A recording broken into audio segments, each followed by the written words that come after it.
Namo Buddhaya. Dalam kehidupan kita membutuhkan banyak sahabat. Sahabat kita ada di mana-mana. Karena ada kata bijak mengatakan bahwa jika kita memiliki banyak sahabat, maka kita tidak akan kelaparan. Pemirsa yang berbahagia, jumpa lagi kita di Spirit Kehidupan Mimbar Agama Buddha. Dan kita akan bincang-bincang membangun persahabatan dengan Biku Kusala Sarano dan Romo Darmawan Lukman. Mari kita ikuti.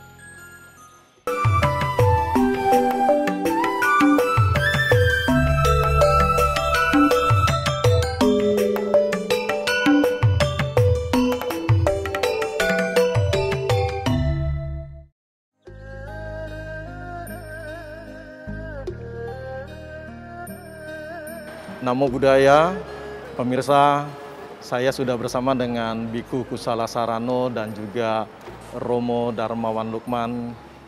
Kita akan berdiskusi mengenai membangun persahabatan. Baik pemirsa, saya akan sapa terlebih dahulu Bante dan juga Romo.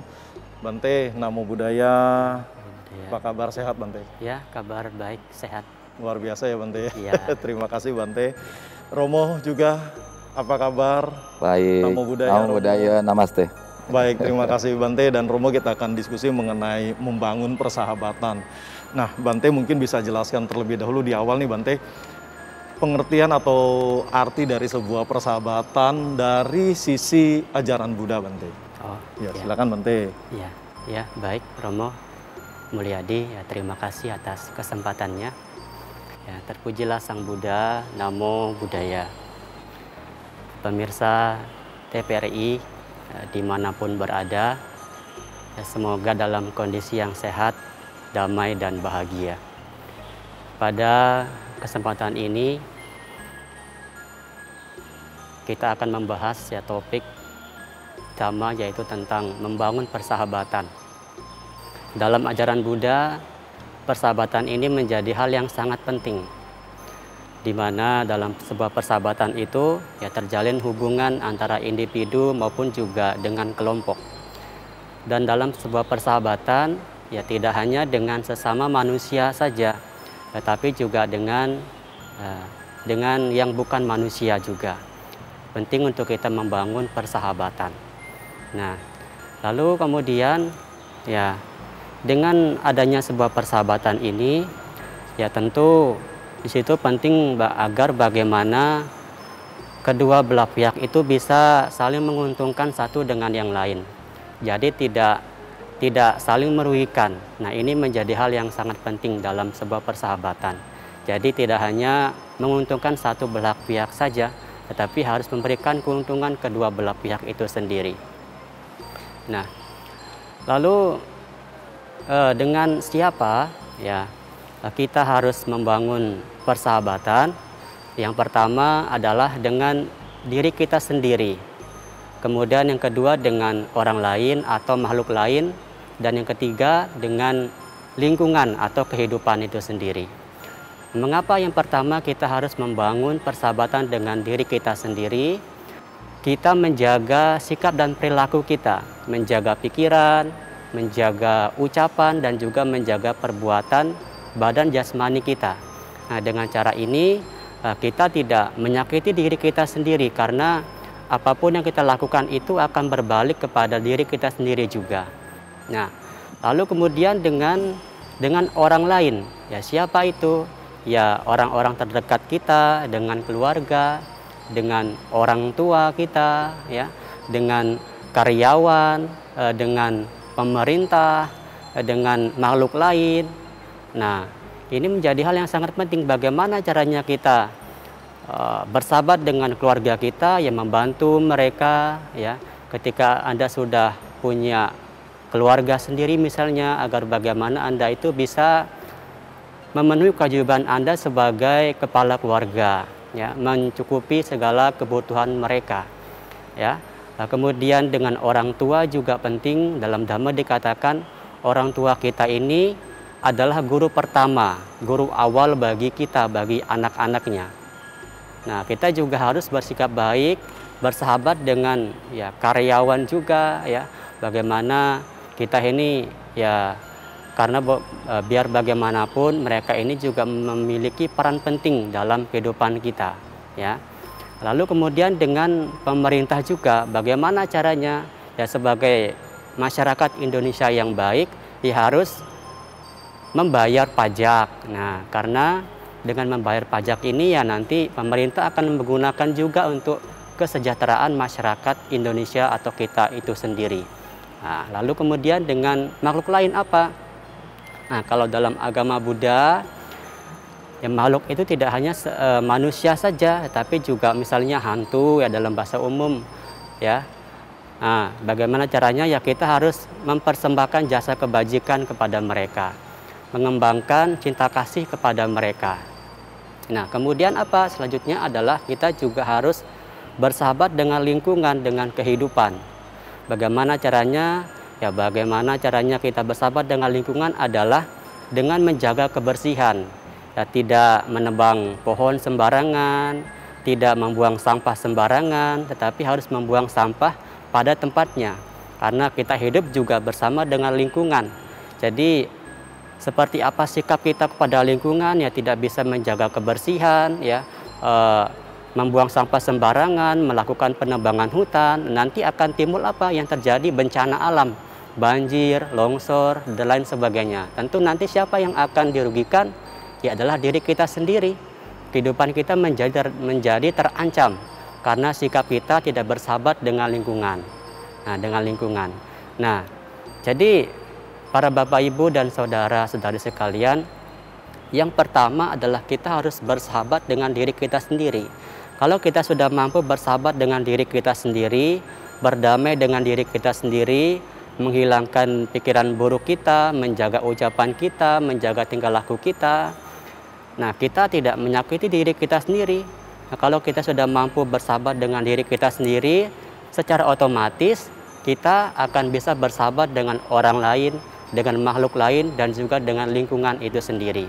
Sehingga yang terjadi apa yang kita lakukan pada orang lain, pada lingkungan ini bukan karena kepura-puraan, bukan karena keterpaksaan. Nah, jadi kalau kita bisa bersahabat dengan diri kita sendiri terlebih dahulu, apa yang kita lakukan pada orang lain, pada lingkungan ini dengan pengertian bahwa apa yang kita lakukan ini juga akan nanti kembali kepada diri kita sendiri.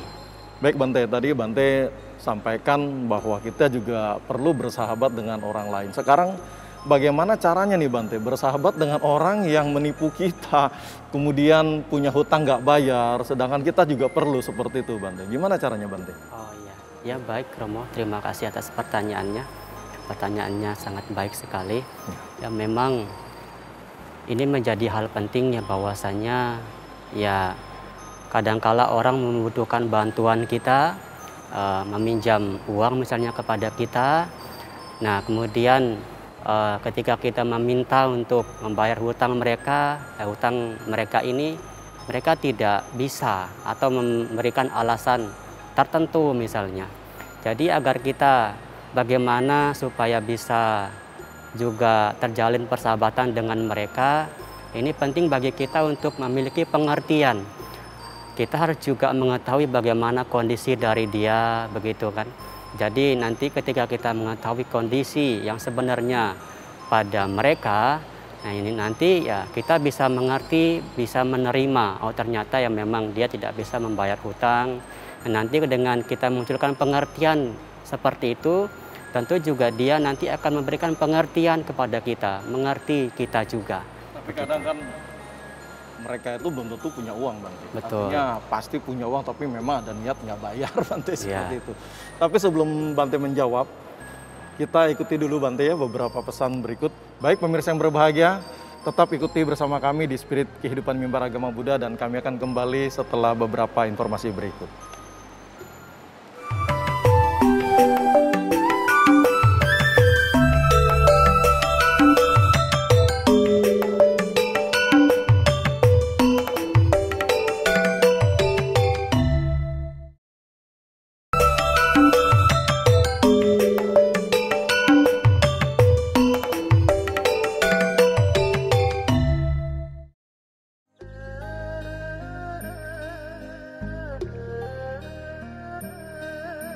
Dhammapadagata, Bab 6, Pandita Wagu, Syair 78.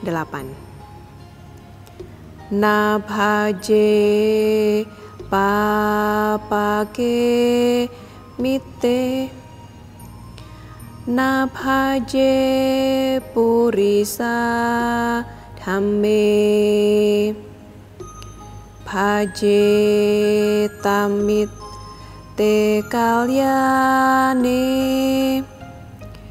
bhaje tapurisut tame. Artinya, tak sepatutnya bergaul dengan teman-teman nista, tak sepatutnya bergaul dengan orang-orang durjana. Bergaullah dengan teman-teman baik, bergaullah dengan orang-orang mulia. Pemirsa, terima kasih masih bersama kami di Spirit Kehidupan Mimbar Agama Buddha, masih bersama Biku Kusala Sarano dan Romo Darmawan. Baik, Bante, ya tadi Bante sudah katakan kita harus mengerti kondisi dia. Sekarang persoalannya kalau dia juga mampu, Bante, ya punya kemampuan dalam keuangan, tapi memang niatnya nggak mau bayar. Sekarang kita bagaimana nih cara bersahabat dengan mereka? Iya, ya betul sekali Romo, memang kadangkala ada orang yang seperti itu. Kadang mereka memang mampu, tetapi ketika kita ingin meminta untuk dia bisa membayar hutang kepada kita, dia memberikan berbagai macam alasan.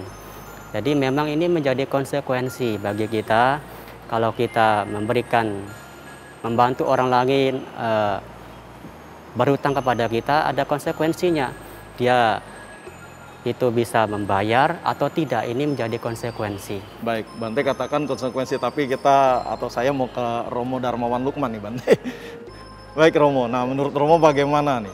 Romo dalam kehidupan sehari-hari juga seorang pekerja barangkali ya, sering bertemu dengan teman-teman, sering ketemu dengan customer dan lain-lain. Silakan Romo. Ya, baik para pemirsa TVRI yang berbahagia, Namo Buddhaya. Pertanyaan Pak Mulyadi tadi, bagaimana kita bersahabat dengan itu. Kalau di dalam agama Buddha sendiri, Sang Buddha sendiri pernah mengatakan bahwa persahabatan itu atau jalinan hubungan, ya integritas, identitas, peran, rasa dan karsa itu antara dua individu dan sebagainya itu, memang itu satu hal yang keniscayaan gitu. Artinya sesuatu yang pokok gitu, termasuk dalam kehidupan suci para anggota sangga. Nah, bicara tentang bagaimana kita bersahabat itu tadi, Sang Buddha sampaikan bahwa kita bersahabat itu harus tepat gitu. Jadi nggak boleh sembarangan, karena ini sesuatu yang pokok. Jadi kalau kita bergaul dengan atau bersahabat dengan orang yang salah, tentu akibat efeknya juga salah. Begitupun sebaliknya. Kalau kita bersahabat dengan yang baik, tentu akibatnya baik. Jadi sama perumpamaannya seperti misalnya katakan waktu zaman Sang Buddha, atau kalau misalnya tali untuk mengikat ikan, kenapa ikut amis gitu? Karena bekas mengikat ikan. Nah, kain pembungkus cendana, kenapa bisa berharum? Karena bekas cendana, kira-kira begitu. Ya. Nah, perumpamaan ini artinya ada di dalam, kalau di dalam Dhamma itu Sigala Sutta ya, hubungan 6 arah terutama kepada sahabat arah utara tuh. Bagaimana adanya teman palsu dan teman yang baik. Nah, kalau bicara soal teman palsu, teman baik, apabila ada orang yang punya niat tidak baik, secara Dhamma itu bukan sahabat. Karena kita nggak mungkin bersahabat dengan orang-orang yang tipe begitu, ya. Makanya disebut teman palsu gitu. Itu harus dihindari. Jadi bukan selalu katakanlah harus selalu ya bersahabat. Tapi dalam konteks kita kemanusiaan, it's okay. Jadi Romo setuju dengan yang Bante katakan, ya, konsekuensi itu harus konsekuensi diterima kalau tidak dibayar gitu. Nah sekarang menurut Romo dalam kehidupan sehari-hari, beraktivitas sehari-hari, bagaimana membangun persahabatan? Ya, dalam rangka membangun persahabatan ini kita kalau penjelasan saya ini barangkali lebih pada hubungan antar manusianya ya. Kita harus membangunnya itu secara seperti yang pemerintah katakan di dalam moderasi, ya, dalam moderasi beragama terutama atau dalam persahabatan. Karena dalam moderasi ini kita bangun persahabatan itu dengan satu sikap yang barangkali bisa dipertahankan, saling menghargai, saling menghormati ya perbedaan. Dengan bahasa lainnya adalah toleransi begitu ya, dalam bentuk kebersamaan, kerjasama untuk mencapai tujuan bersama itu sendiri ya. Itu cara membangunnya dengan begitu, kita masing-masing. Nah, lalu bagaimana mensiasati orang-orang yang katakan banyak berseberangan dengan kebijakan pemerintah seperti itu. Sedangkan mereka itu juga sahabat kita loh. Bagaimana sikap kita terhadap mereka seperti itu, Romo? Ya, jadi seperti tadi saya katakan, kalau kita mempunyai satu pandangannya keberagaman ini, tentang keberagaman ini, tapi kita bisa bertoleransi terhadap keberagaman itu, maka saya kira itu merupakan juga salah satu kunci ya, bagaimana kita bisa hidup rukun di dalam perbedaan, begitu. Jadi karena hidup rukun ini nggak selalu harus sama. Apakah menurut Romo mereka juga kategori orang yang tidak baik? Tidak, belum tentu. Sedangkan Romo katakan kita harus berteman dengan orang-orang yang baik, bukan teman palsu. Iya. Apakah mereka kategorinya sebagai teman palsu? Ya kita lihat dulu dong konteksnya apa gitu. Kalau kan ada ciri-cirinya, dalam teman palsu itu ada ciri-cirinya. Teman yang barangkali selalu ingin mencari untung saja. Nah itu kita harus hindarin, karena niatnya kan tidak baik begitu. Ya. Atau teman yang barangkali dia suka mengolok-ngolok ya, penjilat lah begitu. Di depan kita baik, di belakang tidak begitu misalnya. Hal-hal seperti itu kan merupakan salah satu ciri daripada yang dikatakan sebagai teman yang kalau bisa tidak bisa didekati gitu ya. Nah, tadi Romo sudah jelaskan ada ciri-cirinya teman palsu. Nah, sekarang teman yang baik itu ciri-cirinya seperti apa, Romo? Ya. Teman-teman yang baik ini ya tentunya berlawanan lah ya dengan yang tadi dijelaskan. Ya, Salah satunya teman yang selalu membantu dengan berbagai cara. Ya, kita lengah dia ingatkan. Jadi kita lengah dia ingatkan atau dia jaga. Kemudian teman yang simpatik dalam rasa persaudaraan, rasa persahabatan ya. Ya, teman sebagai penasehat, memberikan kita contoh-contoh yang baik, mengajak kita pada jalan-jalan yang baik. Itu secara damai begitu, ya. Jadi teman dalam suka dan duka, begitu. Tidak lagi susah kita ditinggal. Nah, ini dalam konteks arti persahabatan yang harus kita bangun, begitu ya, kepada teman yang kita harapkan untuk mencapai tujuan yang baik. Nah, tadi Bante kan juga ada sempat singgung Romo mengenai bersahabat itu juga dengan makhluk lain. Salah satunya yang tadi Bante katakan hantu nih. Nah, Romo pernah nggak nih bersahabat dengan hantu dengan cara-cara yang seperti disampaikan Bante tadi? Iya, saya kira apa yang disampaikan Bante itu cukup baik, universal ya. Artinya kita dalam agama Buddha kan tidak hanya satu alam manusia ya. Jadi makhluk ada 31 alam. Salah antaranya adalah hantu tadi dikatakan. Ya, dengan memancarkan jasa kebajikan itu termasuk juga kita bersahabat dengan makhluk-makhluk tersebut. Saya kira itu bagus. Jasa kebajikan boleh di... Ya, jasa kebajikan itu adalah kita banyak memberikan semacam pelimpahan jasa kepada para makhluk itu ya. Nah, tentunya juga dengan sesama ya, begitu. Jadi bukan cuma dengan manusia saya, tapi dengan... Apakah memberikan sesajian tradisi seperti itu, apa itu sudah termasuk juga?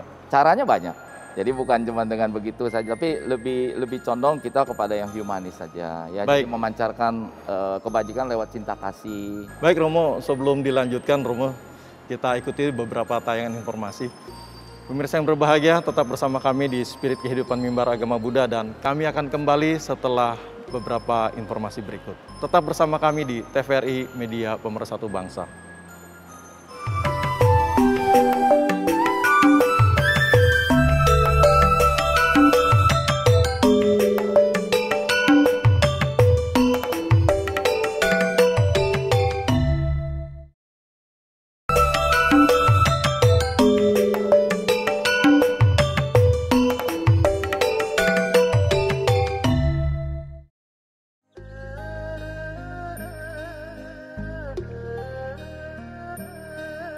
Baik pemirsa, terima kasih masih bersama kami, masih bersama Biku Kusala Sarano dan Romo Darmawan Lukman. Tadi Romo sudah sampaikan harus humanis nih dengan hantu ya. Tradisi kan ada nih ya Romo ya, kita nggak bisa hindari memberikan sesajen kepada makhluk-makhluk yang tidak tampak seperti itu. Bisa dijelaskan lagi Romo? Ya, jadi tadi saya katakan bahwa selain daripada bentuk-bentuk yang sifatnya materi, kita juga bisa menyampaikan satu pelimpahan jasa yang tadi dikatakan, yaitu dengan ya memusatkan pikiran cinta kasih kepada mereka makhluk-makhluk yang disebut tadi makhluk-makhluk hantu ya, begitu ya Peta ya. Nah, oleh karenanya intinya adalah bagaimana mengatakan kebajikan itu dengan melimpahkan jasa itu lewat pikiran-pikiran yang penuh dengan kebajikan. Baik, terima kasih Romo. Bante, bisa ditambahkan lagi Bante, silakan Bante. Iya, baik. Jadi memang kita sebagai makhluk sosial ya tentu tidak bisa hidup sendiri. Kita juga harus membutuhkan seorang sahabat. Seperti tadi yang juga dikatakan oleh Romo, itu sahabat ya ada dua ciri. Ada sahabat yang baik atau teman yang baik, ya ada pula juga teman yang tidak baik. Jadi bagi kita yang bijaksana harus bisa memilih mana yang harus kita jadikan sebagai sahabat, tentu adalah sahabat yang baik. Tapi bukan berarti ketika ada sahabat yang tidak baik ini bukan berarti kita harus membenci mereka. Tidak sampai demikian. Tapi tetap kita harus juga memiliki cinta kasih kepada mereka, begitu. Nah, lalu kemudian seperti tadi juga ya kita harus bersahabat dengan diri kita sendiri, dengan orang lain, dengan makhluk lain, atau dengan lingkungan. Bagaimana caranya? Nah, dalam hal ini ada 4 hal, yaitu dengan memberi, dengan berdana kepada orang lain, kepada sahabat kita. Dengan melakukan praktik memberi ini, ya mereka akan juga memiliki persepsi yang positif dengan kita. Karena seringkali persahabatan itu tidak terjalin dengan baik, ya karena tidak ada rasa yang memiliki pengertian, perhatian begitu. Nah, dalam Dhamma juga dikatakan dengan memberi ini bisa mengalahkan kemarahan, begitu. Lalu kemudian adalah dengan menjaga ucapan kita, memiliki ucapan-ucapan yang baik. Nah, dengan cara ini juga bisa membangun persahabatan, Lalu kemudian berikutnya adalah melakukan hal-hal yang bermanfaat. Jadi dalam sebuah hubungan persahabatan kita ini jangan sampai melakukan perbuatan yang merugikan pihak lain atau diri kita sendiri. Jadi harus melakukan sesuatu yang bermanfaat. Lalu kemudian berikutnya adalah kita jangan sampai menjadi orang yang sombong. Harus memiliki ketenangan batin. Jadi misalnya ketika sahabat kita melakukan kesalahan, kita harus bisa mengorbankan ego kita, bisa memaafkan mereka begitu. Memaafkan mereka, punya pengertian kepada mereka. Baik, pemirsa yang berbahagia, sudah kita ikuti bincang-bincang membangun persahabatan bersama Biku Kusala Sarano dan juga Romo Darmawan Lukman. Apabila ada pertanyaan-pertanyaan silakan bisa ditanyakan melalui alamat email kami di mab.tvri@gmail.com. Dan sekali lagi kepada 10 penanya pertama akan mendapatkan hadiah buku-buku karya Ehipasiko Foundation.